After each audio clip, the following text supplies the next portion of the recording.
गौतम तृतीय स्कंद सप्तम अध्याय चल रहा हमारा।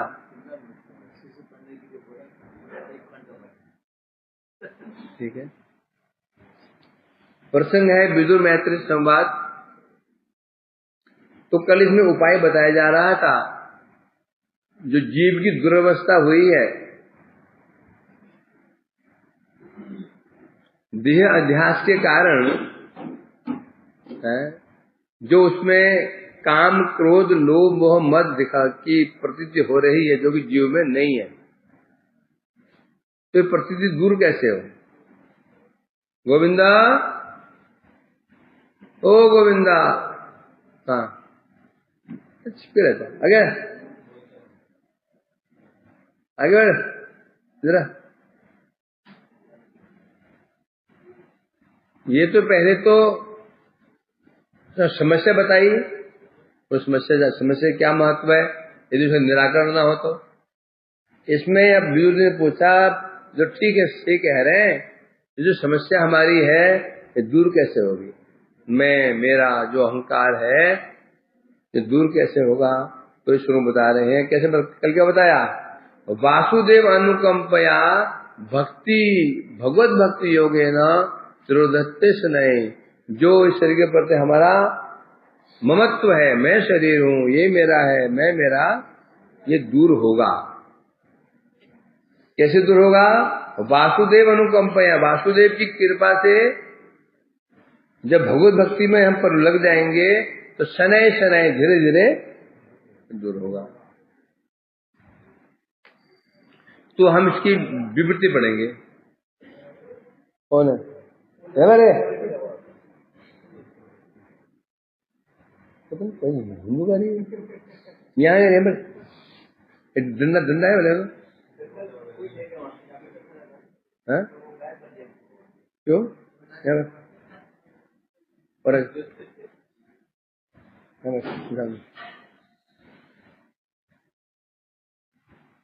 तो अब इसलिए हम पढ़ते हैं विवृत्ति का पढ़ा श्रवण किया हमने। मायाबद्ध जीव श्री नित्य वृत्ति भक्ति से कर्मश अवस्थित हो। कर्मश बद्ध जीव जो उसकी नित्य वृत्ति है, नित्य वृत्ति क्या है? सवे पुंसांग परो धर्मो, ये तो भक्ति अधोक्ष जी। अधोक्ष भगवान की सेवा ही जीव की नित्य वृत्ति है। दुर्भाग्यवश इस समय वो वृत्ति हमारी लुप्त हो चुकी है? जब जीव किसी सौभाग्यवशतः ये भक्ति में कर्मश अवस्थित होता है। कर्मश कहने से साधु संग, श्रद्धा, साधु संग, भजन क्रिया, अनर्थ निवृत्ति, उसमें अवस्थित होता है, तब उसको भगवत कृपा कर्म जब बल प्राप्त होता है। कैसे? भगवत कृपा से बल, क्या बल? चिद बल प्राप्त होता है, जिसके प्रभाव से अपना स्वरूप और भगवत स्वरूप दोनों स्वरूप को जान पाता है। समस्या खड़ कहां से हुई है? स्वरूप भ्रम से। सबसे मूल समस्या होती है स्वरूप भ्रम। स्वरूप भ्रम, उससे उत्पत्ति हुई आशा तृष्णा की, उससे फिर उत्पत्ति हुई हृदय दौर्बल्य की, उत्पत्ति हुई अपराध। चैन है ये। पहले क्या हुआ? स्वरूप भ्रम होते ही असत तृष्णा आ गई, असत तृष्णा आते हृदय दुर्बल हो गया, दुर्बल होते अपराध शुरू। समझ रहे हो? वो तो हम समझ, आप ही नहीं समझ रहे हैं, सब समझ रहे हैं, आप ही समझा रहे हैं हमको किसी के बच्चे नहीं है जो ये बात ना जाने हम लोग हैं। पहले स्वरूप भ्रम, फिर क्या समझाओगे उसको? स्वरूप भ्रम कहने से स्वरूप क्या है हमारा? भगवान की सेवा ही हमारा स्वरूप था। जब हमारा स्वरूप भगवान की सेवा था, जब भगवान के विमुख नहीं थे, तो क्या स्वरूप भ्रम से तृष्णा, क्या हमारी एक ही तृष्णा थी, एक ही इच्छा थी, एक ही वासना थी, कैसे भगवान खुश हो, कैसे भगवान खुश हो, कैसे भगवान खुश हो। जब तक लड़के शादी नहीं हुई थी, लड़के का एक ही तृष्णा थी, कैसे मम्मी पापा खुश हो, कैसे मम्मी पापा प्रसन्न हो, खुश हो, उनके लिए कभी कपड़े ले आता, कभी उनके लिए भोजन हो, फल ले आता। एक कृष्ण दृष्टि जय स्वरूप भ्रम हो गया। क्या क्या भ्रम आ गया? पहले क्या था? पुत्र भाव, पुत्र, मैं पुत्र हूं। अब क्या आ गया? पति। जब पति भाव प्रबल हो गया, जब तक पुत्र भाव था, मैं पुत्र हूं, तो तृष्णा क्या थी? माता पिता कैसे प्रसन्न हो, कैसे प्रसन्न हो, कुछ सैलरी लाकर माता पिता के हाथ में रख दिया गया पिताजी ने। भ्रम हुआ। क्या भ्रम हुआ? अब मैं पति हूं। अब जब यही भ्रम हुआ, स्वरूप में पति के स्वरूप में स्थित हो गया, अब क्या हो गया? तृष्णा भी रहेगी। अब तृष्णा किसी प्रति जाएगी? पत्नी के प्रति जाएगी। पत्नी कैसे खुश हो? फिर स्वरूप बदला, पिता। क्या बोला? पिता। ये पिता स्वरूप बदला, तृष्णा कहां जाएगी? बच्चों में। मैं जहां मैं समझ रहा हूं, एक व्यक्ति के लिए पत्नी से अधिक महत्वपूर्ण सिर्फ बच्चे होते हैं। फिर स्वरूप बदला, बन गया दादा, ग्रैंडफादर। तृष्णा कहां पहुंच गई? पोतू में। ऐसे होता है। यहाँ कहा कोई है ना नाती पोते वाले? या ऐसे ऐसे में सुना है कि पहले माँ होती है, माँ से प्रेम होता है, शादी हो तो प्रेम पहुंच जाता है पत्नी में, बच्चे होते तो प्रेम बच्चों में चला जाता है, बच्चे के बच्चे होते तो प्रेम पोतों में चला जाता है। सत्य होगा है? ऐसे हो रहा है। जब स्वरूप था मैं भगवान का दास हूं, भगवान मेरे पूज्य है, एक तो तृष्णा एक ही थी। क्या तृष्णा थी? भगवान कैसे खुश हो, कैसे भगवान को प्रसन्न करूं, सारा फोकस भगवान था। स्वरूप बदला, अब क्या भाव आ गया? मैं माया का दास हूं, माया का सेवक हूं। अब स्वाभाविक है, अब पहले शिव्य भगवान थे, अब शिव्य क्या बन गई? माया। माया कहने से है?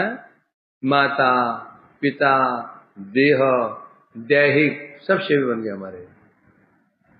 बस जैसी जब स्वरूप सत था, सत स्वरूप में थे, तृष्णा सत, तृष्णा क्या थी? सत। सत तृष्णा क्या होती है? भगवान की सेवा की वासना। जैसी स्वरूप भ्रम हुआ, तृष्णा क्या हो गई? असत।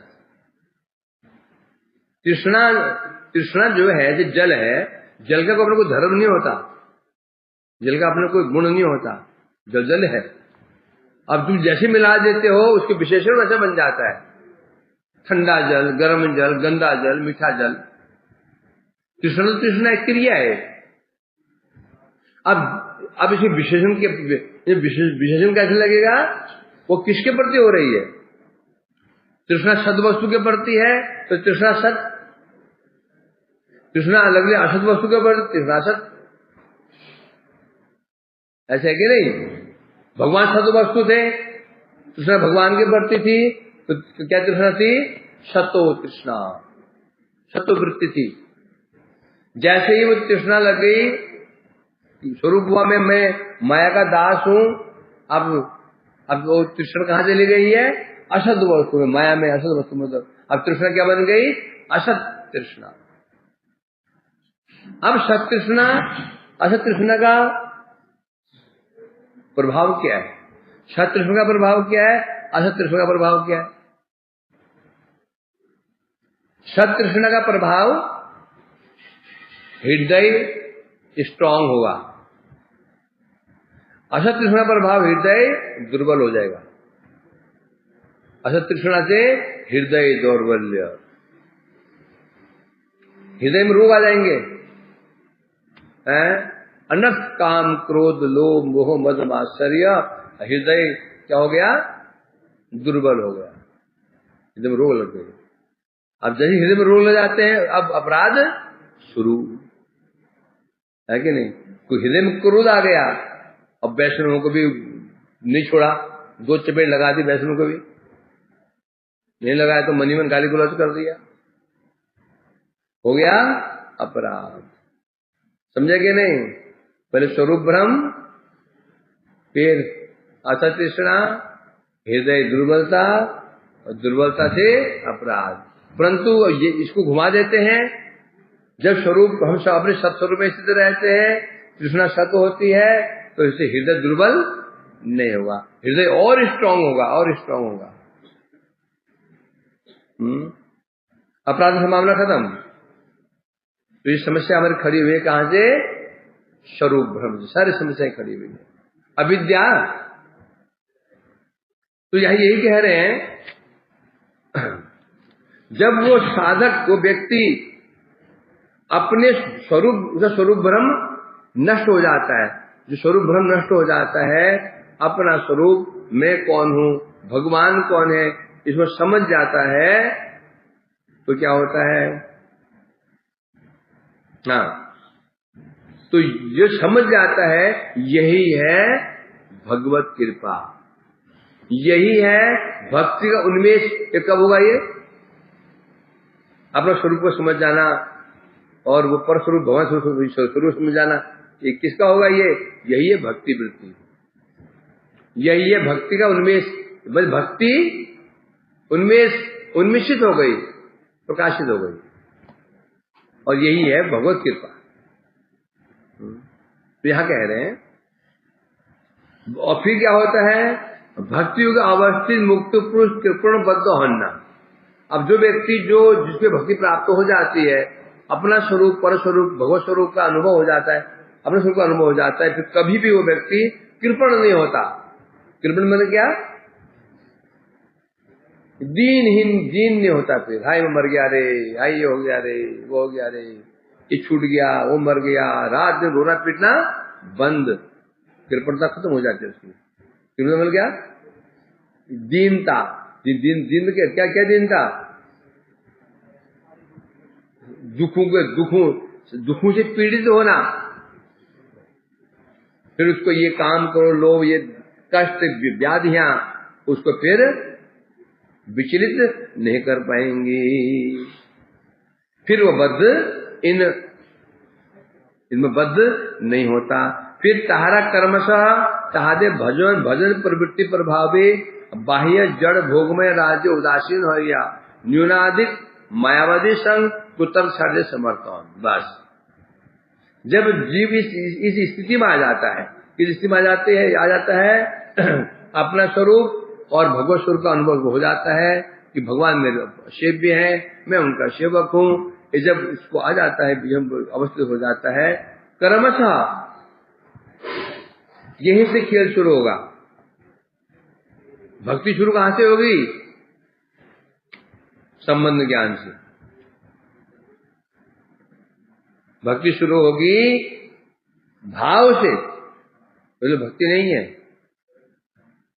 आसक्ति तो भक्ति है ही नहीं है। भक्ति कहां शुरू होगी? भाव से। जब संबंध ज्ञान हो जाता है, अब भक्ति में सेवा, यहां से सेवा शुरू होगी, वहां तक पहुंचना है हमको। जब ऐसा हो जाता है तब जाकर के क्या उसका होगा? भजन प्रवृत्ति। अब उसमें भजन प्रवृत्ति आ गई, उसमें भजन प्रवृत्ति आई, पर प्रवृत्ति नहीं आएगी। जैसे बता दो ना कि घर में कोई बाई काम करती है या कोई शेटे घर में कोई नौकर काम करता है, उसकी सेवा प्रवृत्ति नहीं होती, वो जबरदस्ती पैसे के लिए जबरदस्ती करता है, प्रवृत्ति नहीं होती। होती क्या? पता चले ये तो मेरा बाप है, बचपन में मिलने में खो गया था, मैं जाकर जो शेठ जी मेरे पिताजी हैं, अब वो घर में काम करेगा नहीं करेगा, या हाथ से बैठ जाएगा? काम करेगा, बल्कि पहले से। और अब कैसे करेगा? वो प्रवृत्ति से युक्त होकर करेगा। क्यों? संबंध ज्ञान हो गया। तो यही कह रहे हैं, जब जीव इस स्थिति में आ जाता है, अपना संबंध ज्ञान हो जाता है, तब मुझे भजन में प्रवृत्ति होती है। हमारे भजन में प्रवृत्ति नहीं है। श्रवण कर रहे हैं जबरदस्ती, कीर्तन कर रहे हैं जबरदस्ती, साधन भक्ति है ना, कृति भी। क्या श्लोक है? अरे श्लोक क्या है? कृति साध्या भवेद साध्य भावा साधना वेदा। कृति भी कृति भक्ति, अभी हम जो भक्ति हो रही है, ये भक्ति हमारी इंद्रियों से हो रही है। जो भक्ति इंद्रियों से हो रही है मान लो तो वो शुद्ध नहीं है। तो इसलिए कहते हैं जब भजन प्रवृत्ति जग जाती है सुंदर, उसके प्रभाव से अब क्या होता है? उसके प्रभाव से बाह्य जड़ भोग राज उदासीन। अब जो बाह्य जो जड़ भोग है, जड़ीय रस, जड़ीय गंध, जड़ीय स्पर्श, जड़ीय जितने भी चीजें हैं, अब उससे वो उदासीन हो जाता है। क्या हो जाता है? उदासीन। घृणा नहीं होती है, वैराग्य नहीं, मुझे घृणा नहीं होती है। क्या होता है? उदासीन हो जाता है। घृणा अलग है, उदासीन हो जाता है। और उदासीन होकर के न्यूनाधिक मायावादी संग कुछ छाड़ते पार छाड़े समर्थन। और जब उदासीन हो जाता है फिर कम या ज्यादा मायावादियों का संग, मायावादियों का संग को छोड़ने में समर्थ हो सकता है। मायावादी संग छोड़ने में उससे पहले संभव नहीं है। जब यहाँ पहुंच तब जब मायावादी का संग छोड़ने समर्थ हो सकता है। मायावादी कहने से क्या? मायावादी कहने से क्या? केवल मायावादी नहीं है, सिर्फ मायावादी जगत में सब जो भगवान को नित्य नहीं मानता, भगवान को देवता मान लेता है, कोई भगवान को ये सब क्या है? मायावादी है। भगवान के शरीर को जन्म मान लेने वाला जो निर्विशेष, ये मायावादी से बच सकता है वो। और साथ साथ में सबसे बड़ी चीज क्या है? कुतर्क। तो कुतर्क छोड़ सकता है। कुतर्क अब कुतर्क नहीं करेगा वो। क्यों नहीं करेगा? अब वो समझ गया सारे तर्क कुतर्क किसको लेकर हो रहे हैं? संबंध को लेकर के। आप मेरे भगवान मेरे कौन, मैं भगवान कौन हूं, एक कुतर्क समाप्त हो जाते हैं। इस सब समझ आकर वास्तव में फिर वो मायावादी का संग छोड़ने में समर्थ हो। उससे पहले समर्थ नहीं होगा, उससे पहले समर्थ नहीं होगा। मायावादी के संग रहने से कभी देवी की ओर, सब मायावादी है ये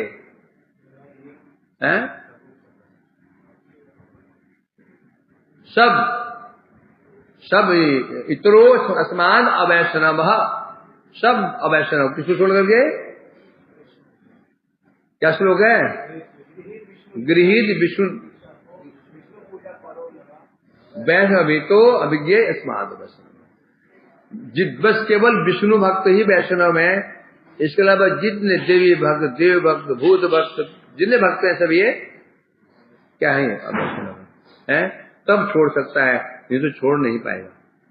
है क्यों? अब प्रश्न उठता है क्यों छोड़ नहीं पाएगा? क्यों छोड़ नहीं पाएगा? क्योंकि व्यक्ति जो कर्म करता है, दो प्रकार से कर्म का आश्रय ग्रहण करता है। व्यक्ति जो कर्म का आश्रय ग्रहण करता है वो दो कारणों से कर्म का आश्रय ग्रहण करता है। वो दो कारण कौन कौन से हैं? शुभानंद जी, ऐसे दो कौन से कारण है कि जीव का, जो मनुष्य कर्म का संग करता है, कर्म का आश्रय लेता है? दो कारण कौन कौन से हैं? डॉक्टर आप बता दीजिए। डर और लोभ, भय और लोभ। समझे नहीं समझे? वो पहले शिव भक्ति करता था, देवी भक्ति करता था, चंडी की भक्ति करता था। अब भक्ति अब वो सोच रहा है, समझ गया है कि कल्याण तो भक्ति से होगा, परंतु अभी छोड़ने में डर। अब वो क्यों नहीं छोड़ पा रहा है? हमारे कुल देवी है, तो शिव जी त्रिशूल के पीछे न पड़ जाए, हनुमान जी के गदा लेके पीछे न पड़ जाए, साला छोड़ के भाग रहा है। देवी की 8 भुजाओं में अस्त्र न पीछे दौड़, शेर को पीछे न लगा दे, चल पकड़ के रखो। क्या ये? डर के मारे या लोभ के मारे? दो कारण होते हैं, लोभ या डर या लोभ। और भक्ति में भक्ति प्रवृत्ति क्यों होती है जीव की? भक्ति प्रवृत्ति क्यों होती है? एक व्यक्ति की भक्ति प्रवृत्ति क्यों होती है? ना डर होता है ना लोभ। क्या होती है? क्या होती है? सहज प्रीति भाव होता है। तो जब तक हमारा कोई कृष्ण भजन में कर रहा है, डर से कर रहा है, लोभ से कर रहा है, तो ये भक्ति नहीं है। कोई कृष्ण भक्ति ही कर रहा है, डर से कर रहा है, लोभ से कर रहा है, तो भी कृष्ण भक्ति नहीं है। भक्ति भी कहने जाएगी अनुकूल न कृष्णानुशीलम, अनुकूल तो होना चाहिए। डर के सेवा अनुकूल नहीं होती। समझे क्या? नहीं। शिष्य गुरु की सेवा डर के मारे कर रहा है, कहीं मेरे को निकाल ना दें, अपनी संपत्ति से मेरे को बेदखल ना कर दे। पुत्र पिता की सेवा कर रहा है, बहुत सेवा कर रहा है, डर के मारे कर रहा है, तो सेवा नहीं कहला जाएगी। भक्ति में प्रवृत्ति कारण न डर है ना लोभ है, परंतु कर्म में जो प्रवृत्ति कारण यहाँ तो डर है, यहाँ लोभ है। ऐसा कि नहीं? लोभ है। ज्ञान प्रवृत्ति कारण भी लोभ ही है, योग प्रवृत्ति कारण भी लोभ ही है। तो भक्ति ऐसी है न लोभ न डर। क्यों? कारण क्या है वहां पर? क्योंकि सहज वृत्ति आ गई, स्वाभाविक वृत्ति आ गई। जैसे पुत्र पिता की सेवा करता है सदपुत्र, तो उसमें न लोभ होता है न डर होता है। क्यों? तो स्वाभाविक जो प्रवृत्ति उसकी आ गई है। इसलिए कह रहे हैं तो जब तक भजन में प्रवृत्ति उत्पन्न ना हो, तब कहीं न कहीं अभी विचार कर हम लोग भी कहीं न कहीं मायावाद का आश्रय ग्रहण कर रहे हैं, समझ नहीं पा रहे। कई बार हम भी ऐसे मायावाद को का ग्रहण कर रहे हैं, समझेंगे नहीं? कहीं नहीं कर रहे हैं। कैसे कर रहे हैं? रक्षी यदि विश्वास हो, वो तो वर्ण में था, अर्थात अभी हम दूसरे का मुख देखते हैं, ये मेरी सहायता कर सकता है, वो मेरी सहायता कर सकता है, ये सहायता कर सकता है, वो सहायता कर सकता है। इस विषय में देखो, ये माताएं यहाँ के रहती हैं, हमको तुमको तुच्छ समझते हैं। मैं तो सोचता हूँ ये गुड़िया रहती है, हमें तो आशा रहती है कि नहीं हम ये देख लेगा, वो देख लेगा। बेचारे हम ब्रह्मचारी है ना, पता ही ये देख लेगा। अब ये विचार को कौन देखेगा? कितनी बड़ी बात है ये अभी बात प्रणम में है। शरीर वृद्ध शरीर है, कोई आगे न पीछे, बीमार पड़े को दिखने वाले भी नहीं है, तो भी कोई डर भय नहीं है, लगे विषय बंद कर रहे हैं। और हमारा सोचो, हमें तो चिंता है ना, हम जानते हैं कोई बात नहीं, हमको कम से कम फेंक तो आएगा, हॉस्पिटल फेंकाएगा, ये देख लेगा, वो देख लेगा, ये देख लेगा। आपस में लगे मैं आपस में सहायक है। ये बेचारी माताएं जो बंगाली माताएं जो आती हैं, कौन है इनका? घर सड़ जाए ना, देखने वाले की सड़क के मर गया कोई। इसलिए कभी इनकी उपेक्षा नहीं करनी इनकी। ये गुड़िया क्या जानती है, वो असल वही सब जान रही है, हम ही नहीं जान पा रहे हैं। समझेगा? कभी अवज्ञा नहीं करना। ये माते आते भजन करने के ना, उसका सम्मान करना।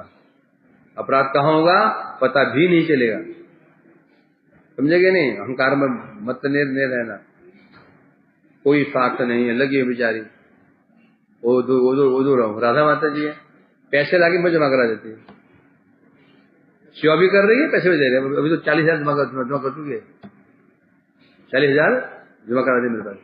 भिसे मांगे जमा कराती है और सेवा भी कर रही है। भंडार के पैसे पे जमा करा दिया, कोई भंडारा भलो करवे हाँ, जो पैसे लाती है जमा कराती है। 40-50,000 रुपये हो गया। इसीलिए तो मैं तो कभी इनको प्रणाम करता हूँ, ये माता ही मानना पड़ेगा। हम तो आपस में सोचते हैं इन्हें सहायक है ना, सहायक तो नहीं है, ये देखो इन्हें कौन देखेगा? इसलिए इनकी ऐसी अवस्था आती क्यों नहीं है, भगवान भी जानते हैं। भगवान इसमें कोई नहीं तो मैं तो हूँ, और ब्रह्मचारी के बहुत है, चलो कुछ बीमार कर दो, इनको प्रोस्टेट बढ़ा दो, 10 देखने वाले हैं। और माता ना आज आरती में क्यों सिर दर्द हो गया, तो बेचारी कभी अठन होती है माताएं, कभी अठन होती है, कभी तो बीमार भी नहीं पड़ते। क्यों? जब कोई नहीं उसका तो खुदा है यार, बोलते ना, भगवान उसके हैं। तो कई चीजें ऐसी अनुभूति का विषय है, तो स्थिति है। इसलिए स्वाभाविकता, बात है स्वाभाविकता। तो जब तक हम इस अवस्था बने आने हम स्वाभाविक नहीं हो सकते हैं। अपेक्षा रहेगी हमको, ये देख लेगा, वो देख लेगा, ये कर देगा, वो कर देगा, है ना।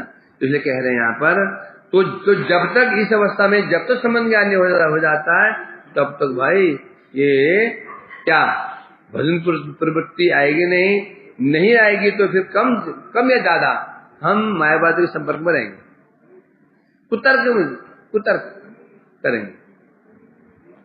और फिर क्या होगा? मायावाद कुतर्क परिहार न करेले मुक्त जीवे नित्य वृत्ति भक्ति उनमें से संभावना नहीं। जब तक जीव मायावाद रूपी कुतर्क को नहीं छोड़ देता, मायावाद कुतर्क, मायावाद भगवान का आकार है या नहीं है, भक्ति नित्य है या नहीं है, भक्त नित्य है या नहीं है, संशय जब बने तो संशय जब बने रहेंगे, तब तक मुक्त जो नित्य वृत्ति भक्ति का उन्मेष नहीं होगा। इसलिए उन्मेष कहां से होगा? आदो श्रद्धा से, फिर साधु संग करेंगे, भजन क्रिया करेंगे, फिर अनर्थ निवृत्ति होगी, उसके बाद निष्ठा में कुछ उन्मेष, उन्मेष होना शुरू हो जाता है निष्ठा के बाद, निष्ठा भक्ति के बाद। और तब क्या होगा? आत्मा निर्मला वो नित्य सेवा प्रवृत्ति उद्गमे उपासक विषय जा कुतर निरस्त हो।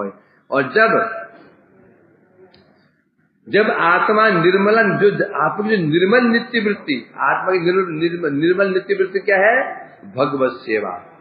जब वो सेवा वृत्ति उदित हो जाती है जीव की, फिर उसके हृदय में उपासक के विषय में कोई कुतर्क नहीं रह जाएगा, कोई कुतर्क नहीं रहेगा।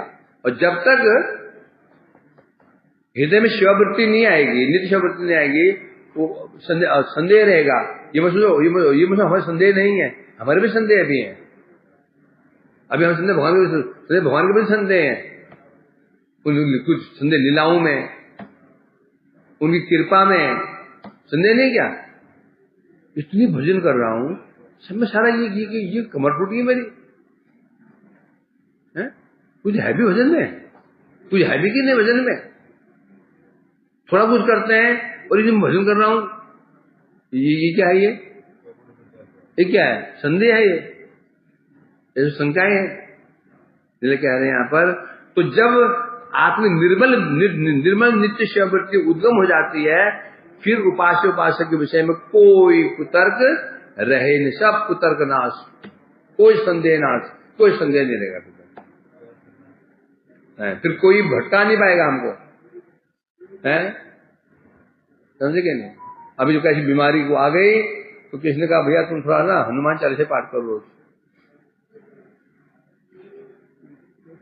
फिर हम बुद्धि लगाएंगे, हाँ हनुमान चालीसा करेंगे, उससे भक्त, उनसे क्यों शरीर के लिए लगाएंगे, शरीर के लिए।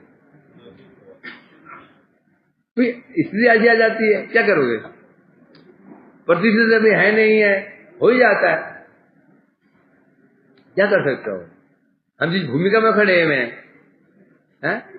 मुझे अस्थमा का जब से अटैक था, तो कलकत्ता में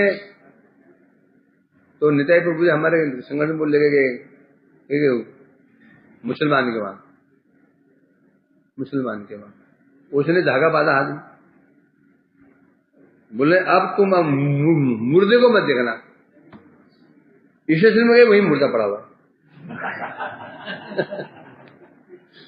जैसे गए वो कोई डेड बॉडी उतार रहे हैं, मैंने थोड़ा फेंक दिया, काम नहीं होगा। तो मुर्दा में देखा, डेड बॉडी में देखा। जैसे स्टेशन पहुंचे ही थे, जैसे बस एक लोकल ट्रेन रुकी, ये बॉडी बाहर निकल गई, क्या हो गया?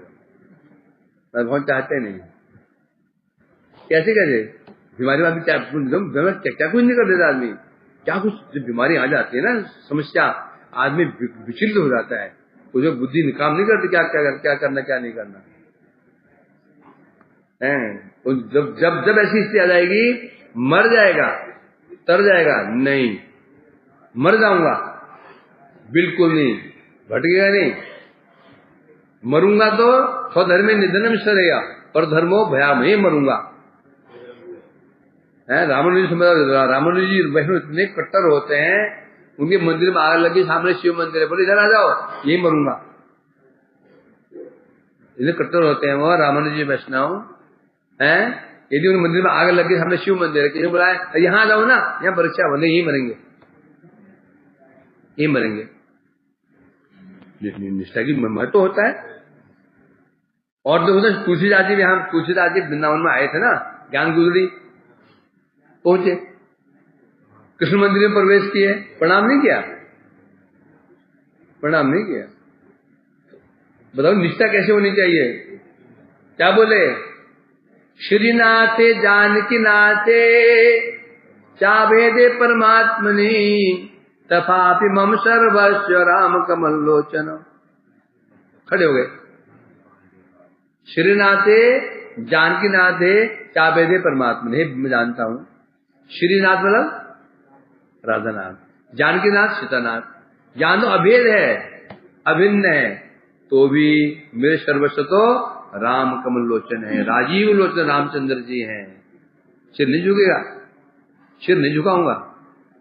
कहाँ तो छवि आपकी भले बने हो नाथ, तुलसी मस्तक तब नवे धनुष बाण लोहात। कहा था ना, आप आपकी छवि अति, आप तो और दिन तो आप बड़े गंभीर मुद्रा में धनुष हाथ में लेकर गंभीर मुद्रा में थे, आज तो अद्भुत छवि है, हाथ तो बांध रही है, नेत्र में चंचलता है।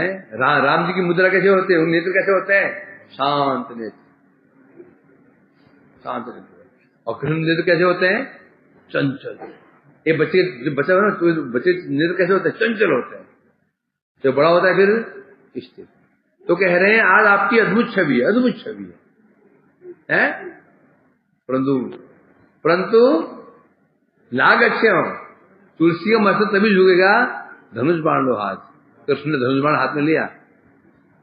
तो जब भगवान यहाँ पर राम भी भगवान, कृष्ण भी भगवान, यहाँ पर जब इतना विचार किया जा रहा है, तो फिर जब कंपटीशन आएगा देवताओं में और भगवान में, तो फिर तो कहने तो इसलिए स्पष्ट कह रहे हैं यहाँ पर, विवर्त विचारे अभावे भगवत शक्ति परिणाम तत्व सत्तत्व हृदय अधिकार करिए भगवान नित्य।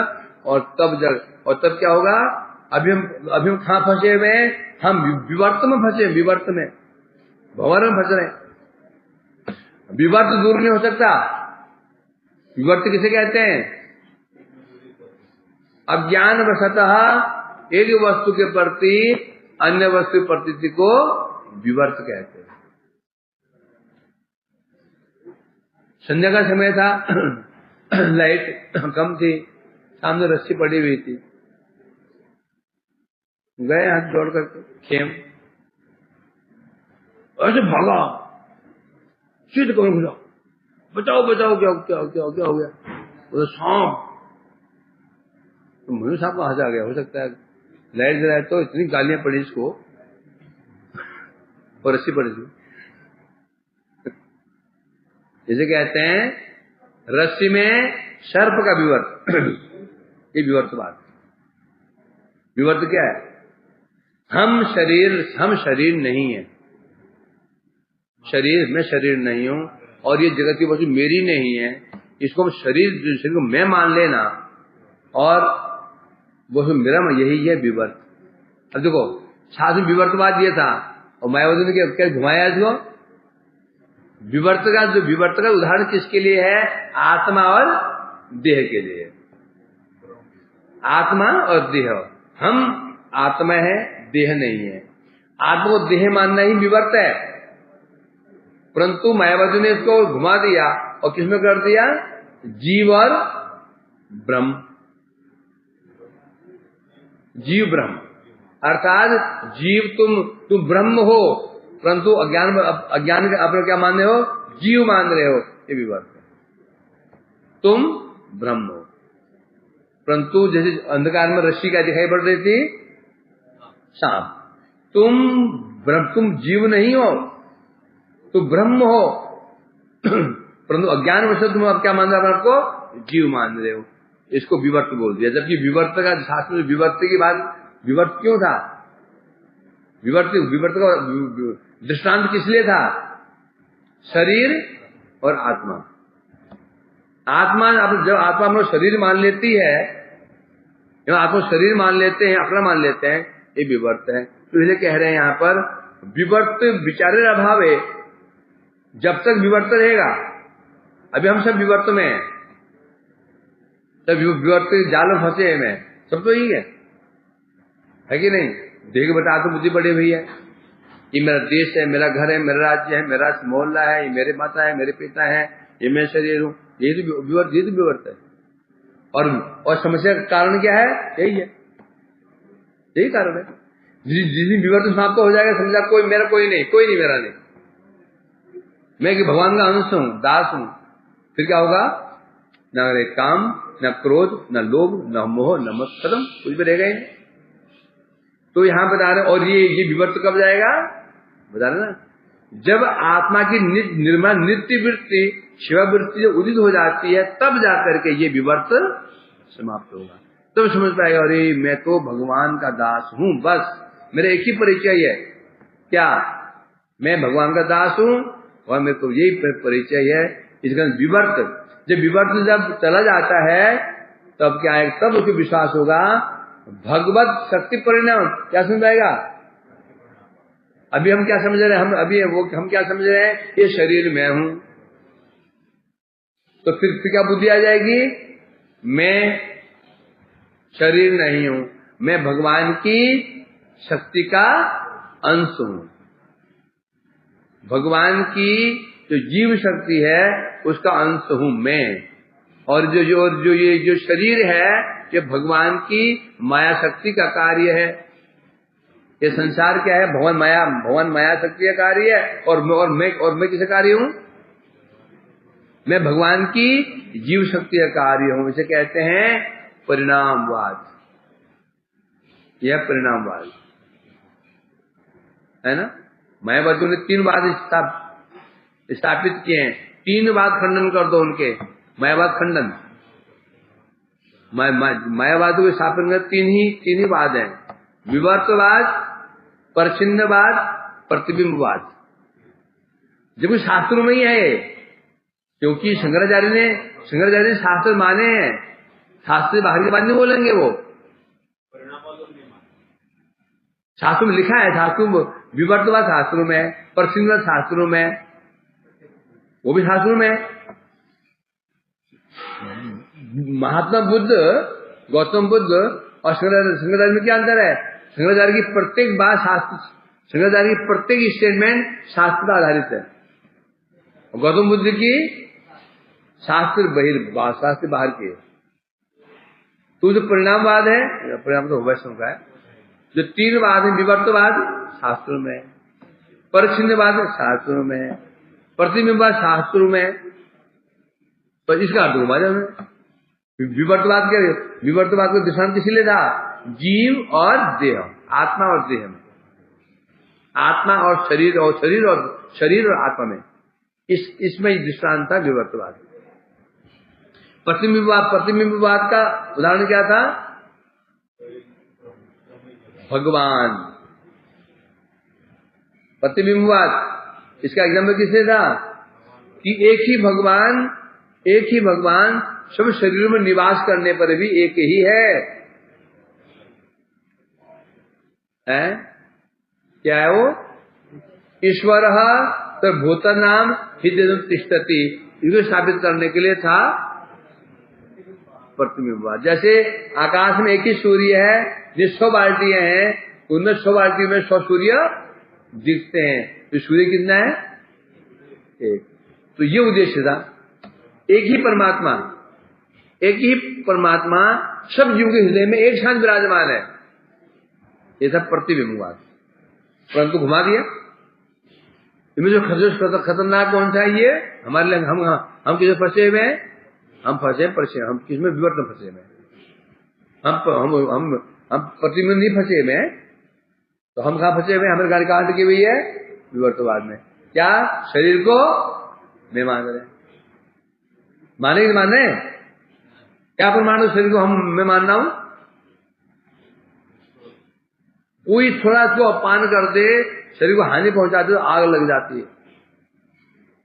थोड़ा गाली गलौज कर दे, बस एक माला ही नहीं पहना है उसने। माला पहना था मेरे को छोड़ के माला दूसरे पहना दी। माला नहीं, मुझे नहीं, माला उसको पहना दी दूसरे को। क्या होगा? आग लग जाएगी। कितना घोर अपमान हमारा, घोर अपमान, घोर अपमान है ना। इसको देख लूंगा मैं, इसको देख लेंगे, होता है। तो विवर्त हम भी फंसे, हम कहाँ फंसे? हमारी गाड़ी कहाँ फंस रही है? वही घूम रही विवर्त में। तो ये कहते हैं प्रसिन्नवाद है। जैसे प्रसिन्न क्या होता है? जीव भगवान का अंश है, ये प्रसिन्न हो गया, एक अंश। पर उन्होंने किसमें लगा दिया इसको? किसमें लगा दिया? घटाकाश पटाकाश है। प्रसिन्न क्या होता है? चिन्ह मैंने कटाउट टुकड़ा। ब्रह्म क्या है? जीव क्या है? भगवान का ही एक प्रचिन्न भाग है ना। जब माया मुक्त हो जाएगा फिर से वो ये भी बाहर महाकाश है। ये क्या है? महाकाश। घड़ा बनाया हमने, घड़े में आकाश आ गया। घड़े में आकाश आया कि नहीं आया?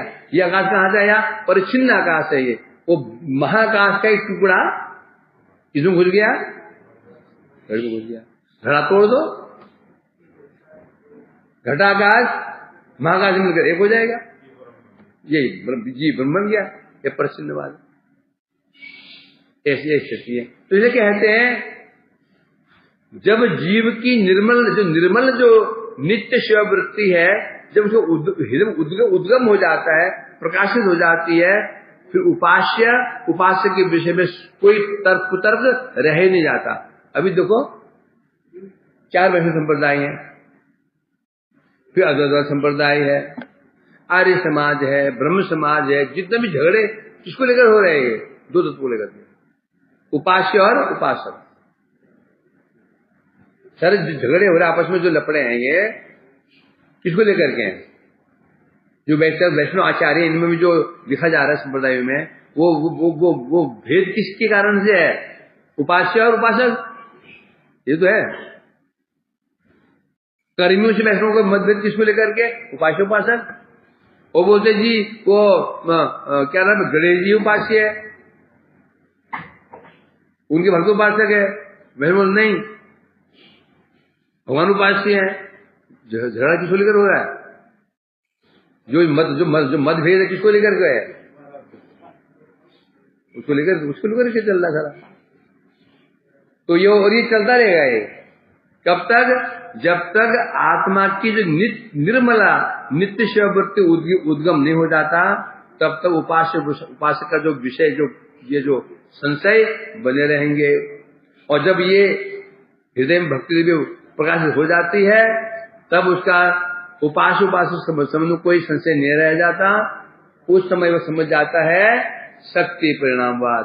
मैं भगवान की शक्ति का अंश हूं, भगवान का अंश में नहीं हूं। मैं भगवान का अंश नहीं हूं। किसके अंश है? भगवान की शक्ति के अंश है। भगवान से जीवलोके जीवभूत सनातन है। इसे कहते हैं शक्ति परिणामवाद। इस पर वो स्थित हो जाता है, और तब जाकर के भगवान ने नित्य शिव ने, तब भगवान नित्य शिव में वो लग जाता है। कितना लफड़ा है बताओ? बोले मारा तो हो जाएगा है, मतलब मना करने हो जाएगा। तो ये झक्कियों मार रहे हैं ना, हो जाएगा नहीं हो जाएगा? नहीं होगा। ये जाने में होगा भी नहीं। कब हमें हाथ पकड़ के ले जाएगा हमारे, चलो फिर बता रहा हूं, ये कोई ये ना समझे इसी जरूरत क्या है, जरूरत नहीं है। ये जरूरत नहीं है जिसकी भक्ति वृत्ति उदित हो चुकी है, उसे जरूरत इसकी नहीं है, उसे कोई भटका ही नहीं सकता। परंतु यदि भक्ति वृत्ति उदित नहीं हुई है, संशय बने हुए हैं अभी, तो फिर इसकी जरूरत है। समझे कि नहीं? जीवित रहो तो भक्ति करोगे ना, तो पहले मर जाओगे तो क्या होगा? कोई खींच के लेके चला गया मायावाद की ओर, कर्म की ओर, फंस जाओगे। इसलिए सिद्धांत बलिया चित्ते ना करो आलस, जहां कृष्ण लागे सुदृढ़ मानस। इसलिए इसको कोई खेल तमाशा नहीं है, भक्ति कोई ऐसी आसान नहीं है। समझेगे नहीं? भक्ति हमारे खेल तमाशा नहीं है। जिससे अनंत को ब्रह्मांड के नाथ ब्रह्मा शिव के भी आराध्य भगवान को प्राप्त करना हो तो ऐसे हो जाएगा? है सामान्य तुम 1 लाख की सैलरी चाहिए होती तो मोटी कहां पढ़ते हो, 12-12 15 घंटे पढ़ते हो। भक्ति बात है, अरे क्या है, छोड़ो ना, क्या है, मलाई तो करनी है, नहीं होगा। No question please. यदेन्द्रियो पुरामो अथा दृष्टात्मनि परे हरो विलियन्ते तदा क्लेशा संसुप्तस्यैव कृष्णसा। क्या बोल रहा था? छोड़ो, क्या बाद में चेम्बर में सुनाएगा या रास्ते में स्कूटर की वजह?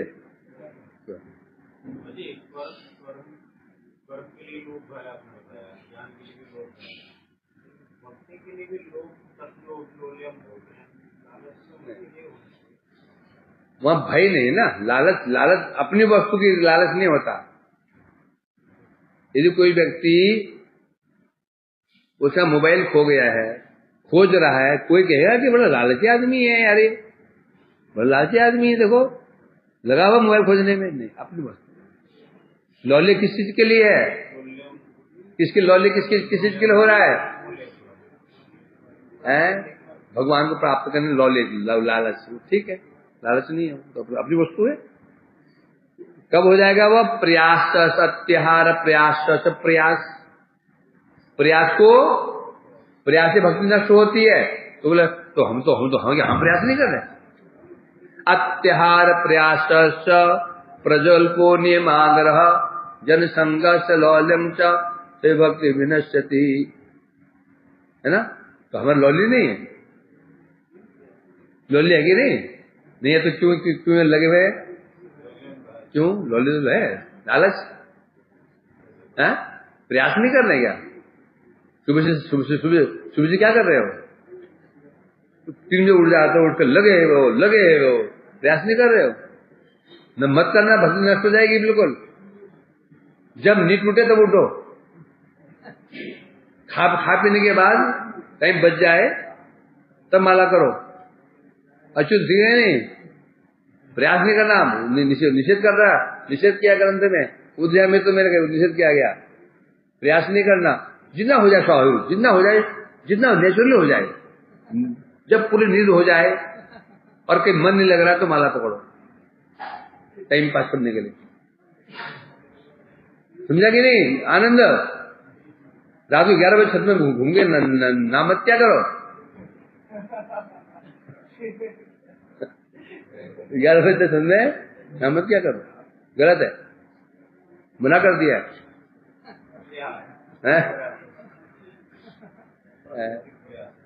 अब प्रयास क्या? प्रयास किसे? प्रयास स्वसुख के लिए प्रयास, अपने स्वार्थ के लिए प्रयास, भोग के लिए प्रयास निषेध है। लौल्य निषेध है अपने भोग के लिए, और भगवान के लिए प्राप्ति के लिए लौल्य तो होना ही चाहिए, प्रयास तो होना ही चाहिए। इसलिए बता रहे हैं यहाँ पर। तो अगला श्लोक है, अगला श्लोक बड़ा सुंदर श्लोक है। यदेन्द्रियो पुरामो अथ दृष्टात्मने परे हरो विलियन तदा क्लेशा संतस्य कृष्ण का, इसमें क्लियर कर दिया। जब तक किसी की इंद्रियां उपरामो अर्थ दृष्टा आत्मनि परिहरो, भगवान को दर्शन जब जीव कर लेता है उसकी इंद्रियां भगवान में उपराम हो जाती हैं, उपरम हो जाती हैं, लग जाती है भगवान में। विलियंते तथा क्लेशा, तो जो क्लेश नष्ट हो जाते हैं। कैसे? संसुप्त से कृष्ण, जब व्यक्ति को ना, व्यक्ति जब सो जाता है सुसुप्ति गंभीर रात्रि में, क्या जब जो सोया था, अरे सुबह ये हो गया, चिंता लेकिन सो रहा था, जरा सुबह उठ के ये करना है वो करना है, क्लेश से जय सुसुप्ति में गया सब भूल गया, शांत, कोई याद कोई कष्ट नहीं। कब गए? सुसुप्ति। उसी प्रकार से जितनी इंद्रिय वृत्तियां थी सब क्या हो गई? क्या हो गई? और विरत हो गई। उसी प्रकार से बता रहे इंद्रिय उपरामो अर्थ दृष्टा आत्मनि, जब भक्त को अपने आराध्य के दर्शन हो जाते हैं, वो तब उसकी इंद्रिय कहां लग जाती है? पूरी भगवान में लग जाती है। चक्षु कर्णाशय जीवत बचा उपराम उपरम हो जाती हैं। किसे उपरम हो जाती हैं? जड़ीय तत्व उपरम होकर के भगवान में लग जाती हैं। तब क्लेश जाएंगे। जब तक हमारी इंद्रियां उपरम नहीं, क्योंकि समस्या कौन कर रही है? इंद्रिय कर रही है ना। आंख गड़बड़ कौन कर रहा है? आंखें तो कर रही है। आंख है, तुमको कुछ देख लिया, मन वहां चला गया। कान ने की निंदा सुन ली, वो मन चंचल हो गया। जब इंद्रियां उपरामो अर्थ दृष्ट आत्मनि, जब भगवान दर्शन, भगवान में अनुभूति हो जाती है, सब इंद्रियां उसकी कहां लग जाती है? भगवान में। ऋषिकेन, ऋषिकेश शरणम, जितनी इंद्रियां हैं जब भगवान में केंद्रित हो जाती हैं, तभी उसके सब क्लेश नाश होंगे।